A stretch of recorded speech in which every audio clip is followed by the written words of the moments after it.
Hello beer tubers and welcome to another beer review with me, Peter, the master of hoppets, today joined by Lena. Checking out some IPAs. We got a flight here of IPAs, varying in color and haze, that I got from BrewDog. I met Cameron from BrewDog at MBCC.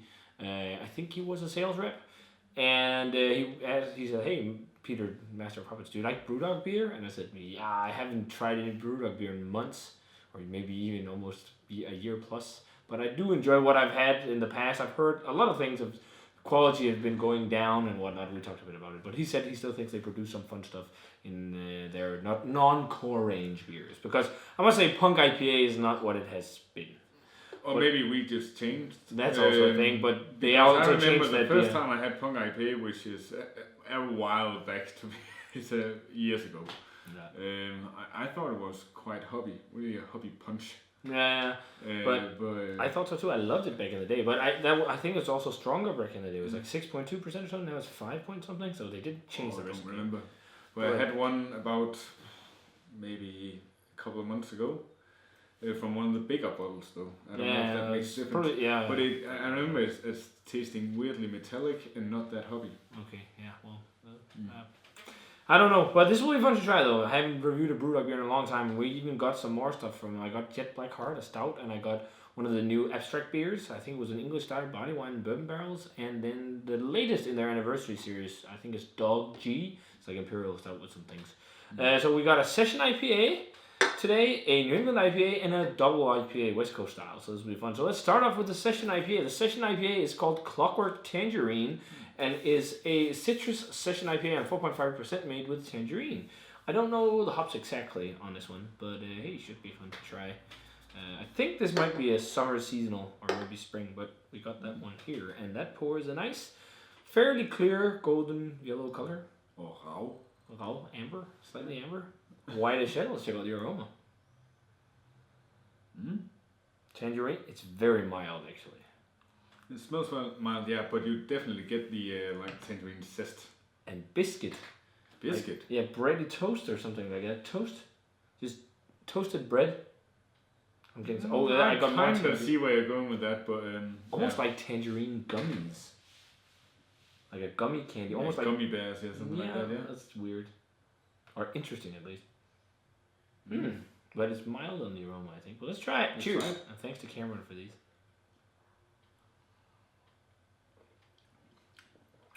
Yeah, there's something in there that reminds me of gummies. Tangerine gummies. Like the orange gummy or tangerine gummy from Haribo. That's interesting. It's a bit more flavoursome. But that one is orange, isn't it? It's not tangerine. I mean, this is quite a bit fresher. And just thank you to Cameron, also thanks to BrewDog for these. But I must say, it's a little bit boring, to be frank. I mean, I quite like it. It's refreshing. It won't blow your mind. No. But it is seasonable. It is. Yeah. So it's a bit watery though, but it's also only 4.5%. On a warm summer day. But it has this gummy tangerine flavor to me. Warm summer day, yeah. Light bitterness. This would be nice. Light snappy bitterness, crisp, quite clean yeast profile, and then a bit of sweet maltiness going on, a little bit of a toasted breadiness. I mean, I guess the alternative to this in Denmark would be those where they actually put orange juice in them. Oh, Radler. Yeah. And this is much better. Yeah, but not a mind. I can't remember. Simon's really craft beer has gone on a tangent with BrewDog lately. He just hates them. He says they feel empty, and I can see what he means. But what he describes as empty, I just think that's lack of yeast character, because it's like a very clean tasting beer. Yeah. It doesn't have like big yeast esters or anything. Its finish is very clean, and that kind of clean finish is, I think that's what he feels like is empty. And I can kind of get his point a little bit. Well, I think it's fine. Only problem I have just now that I have had a couple of sips is that the bitterness you get at the end kind of tastes like some sort of detergent. Yeah, it's a bit soapy actually. I can see what you mean. But let's hop on to the next one here. This is Hazy Jane, their New England IPA, 7.2%, made with an East Coast yeast and oats and wheat. I didn't jump online and check out these or anything, so I'm actually not sure about the hops at all. But this definitely looks like a New England IPA. Super full on haze. Hazy golden yellow. Yeah. Lightly orange. White head. Let's check out the aroma. See, that is really mild compared. Yeah. That's almost milder than Clockwork Tangerine. Yeah, I'm having a bit of trouble actually picking. Yeah. But these glasses are also quite full. I'm getting like something that reminds me of aloe vera. But the can also expires on the 7th of July, and we have the 29th of June today. Yeah. But I think that's just in terms of freshness. I think these cans are put out and then they only get like 3 months States or shelf life or something, just like Stone does over in the States. But I think there's like a distant smell of like some kind of citrus and melon. Let's try it. Like honey melon. Cheers.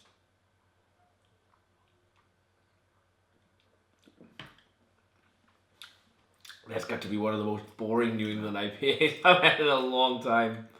It's not bad, but wow, it's just lacking on the punch that you need from this style. Yeah, not much taste. That's some. And I'm just giving my honest opinion. I know, like the stouts and especially the abstract beers, I'm pretty sure those are going to be more flavorsome. But this was not what I expected. This is just so weird because I remember BrewDog just being totally punch in the face. Yeah. But this is certainly not punch in the face.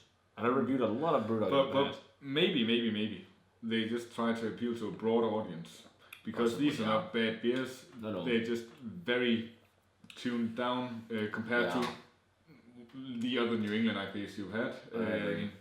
Because some of them was really a punch in the face. Yeah. And some of the ones I'll be bringing home. You're going to be watching this when I'm in the States, I think. They are. I think I'll be bringing home some punchy stuff, but. It's decent, but it's really hard to pick flavors. Light citric, aloe vera type flavors, a bit of a wheatiness, but it's got the Clockwork Tangerine's almost got more flavor than this. Yeah. See, whenever I try to bring home some, one of the most disappointing New England IPAs. Whenever I try to bring home some beers that I want my family to taste like my parents, and so they always say they really taste of a lot. They taste of much, like too much. Whereas I feel confident that I could bring home these and they would actually like it, which they wouldn't with most of the other stuff. Okay, well, let's move on to Native Son. 8.5% double IPA in the West Coast style with lots of citrus they're talking about, freshly cut grass and whatnot. So yeah, but it's also made with a Vermont yeast strain, which is interesting to do with a West Coaster, but it's probably just got all the bitterness. But that also has a bit of haze. There's more like deep orange. It's the darkest of the bunch, isn't it? Yeah. Deeper orange. Again, off-white head. Let's check out the aroma. Kind of looks like Fanta.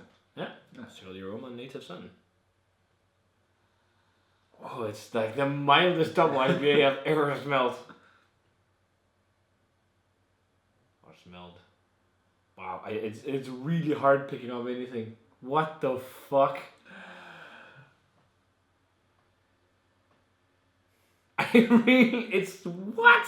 Yeah, there's some bitterness and a little bit of... Clockwork Tangerine is the one that's most standing out, and that's a session IPA. Some bitterness, and I'm gonna say like honey melon again, maybe. I'm getting maybe a little bit of... A bit of grapefruit and pine, but there's some like caramel, bready maltiness to it maybe as well, but man, it's mild. Let's try it. Cheers. Cheers.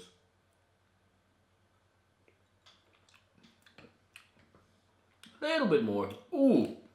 Sharp flavor there, like almost like alcohol, I think. Is there alcohol in this one? It's 8.5. Wow, it feels okay. The emptiness he's talking about is for sure happening. Yeah. Whoa, it feels so empty. It's not just lack of yeast character when having the first. Maybe it is it, but wow, it's bordering on feeling like macro beer that BrewDog was so much against, because it's starting to be a bit, just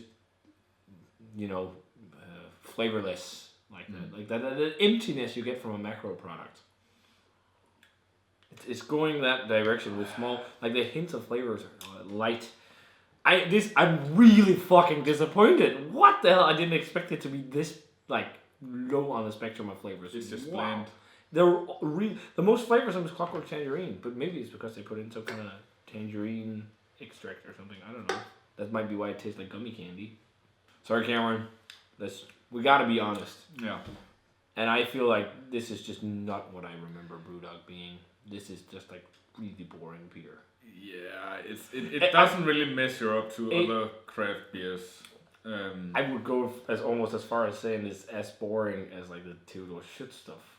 Yeah, but it's better though. Yeah, it's a little bit better, but yeah, I think should have some more off flavors. I don't really. Well, yeah, I don't know. This is just I can see what Simon says was sold as. What the hell? But yeah, a little boring. I think though my favorite is Clockwork Tangerine, even though it's not a flavor bomb, but the others are just so. Well, it's the one with the most taste. But also I'm not really sure I like the kind of gummy candy tangerine. Yeah, fake tangerine kind of detergent thing. Actually, they're definitely appealing to a bigger market now. Yeah. I think that's it, because this is just empty and boring. It's funny, this is pretty much what BrewDog was advocating against, and now they've become that. What the fuck? I really hope the other beers are going to be better, but I've had the Dog series, the anniversary series, those are great, as far as I remember, and it's like the abstract beers have also been really good, but one of the other ones is a stout, maybe that's, I heard some people say that was nice, one of the nicer, newer BrewDog beers, but... Yeah. The only situation I'd see myself getting something like this would be if I was going to a party to get smashed. Really. It's not something I would seek out. Well, hot summer's day, mowing the lawn. Yeah, sitting on the lawn with my parents and bringing some beer, this might be it. Because they can actually drink it. It's just so empty. I haven't had beer that's empty and, well... kind of bland in a long time. I'm sorry, BrewDog, but I don't know what the hell this is. I actually agree with Simon, even though his rant videos are a bit crazy, but it's not as flavorsome as it has been. It's not as. But I think it's just a case of that. It's maybe some of these beers. I don't think it's the. I think they have they do core range beers and beers for bigger production, and then they do some smaller scale stuff where they can be a bit more crazy with some of the beers I've mentioned. But I'd go 72, 70 straight, and then this one I guess 75. I don't want to it's just bland beers. They're not bad, but they're just so bland. Yeah. Oh shit, man. Actually, I think I like this most because I'm not too keen on the detergent kind of thing here. So yeah, I think it's gonna be 72 for this. The 71, 70, it's close though. It's about the same. Yeah. For a party is what I'd recommend it maybe, or introduce some people to craft beer that think craft beer tastes like too much. Then they should try this. And I don't want to shit on BrewDog's parade. They've done a lot for craft beer, but I think it's a bit absurd. They've been this edgy brand or company, and now they're... Yeah, well, and again, they're not as edgy as they used to be. Yeah, it's true. The descriptions aren't as crazy, but it is brew uncompromising, bold, and irreverent beer. It still says beer with a soul. We just kind of said it was soulless, but yeah. I don't know. This is not an attack on BrewDog or anything. This is just our honest opinions about the beers. So, guys, what do you think of BrewDog's beers they've been churning out lately? Are there some out there that are not as bland as these? Let us know. And still, thanks a ton for Cameron for giving us the possibility to try these, because these don't really make it over to Denmark. We only see the core range, and we've been rambling on for a while, so sorry for that, guys. But let us know what you thought of either of these beers if you had a chance to try them. And as always, remember to comment, subscribe, check out the Facebook fan page and Twitter and Instagram. Give the video a thumbs up if you enjoyed it. And we're gonna say cheers and thanks to Cameron from BrewDog for sending these over. And see you guys in another beer review.